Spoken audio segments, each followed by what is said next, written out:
নমস্কার। শ্রাবণ মাস শিবের মাস। শিবমুখ নিঃসৃত বাণী হলো তন্ত্র।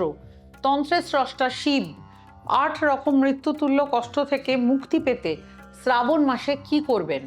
অপমৃত্যু ভয়, ব্যাধি ভয়, অপযশ, মহাশোক, মানসিক সমস্যা, চূড়ান্ত অর্থকষ্ট, ঋণগ্রস্ততা, দারিদ্রতা, এর মধ্যে কোনোটি কি আপনি ভোগ করছেন? তবে কাজে লাগান শ্রাবণ মাসকে। 18 জুলাই পয়লা শ্রাবণ। শ্রাবণের সোমবার শিব মন্দিরে দান করুন রূপোর তৈরি জোড়া সাপ। শিব মন্দিরে দান করুন 1.25 কিলো অর্থাৎ 1 কিলো 250 গ্রাম কালো তিল। মহাকালের বাহন রাস্তার পথ কুকুরদের পুরো শ্রাবণ মাস খাবার দিন। শ্বেতচন্দন কাঠ, ভালো ঘি, সাধ্য মতন শিব মন্দিরে দান করুন। 8 প্রকার মৃত্যুতুল্য কষ্ট থেকে মুক্তি পাবেন। ভালো থাকুন, ঈশ্বরের পথে থাকুন।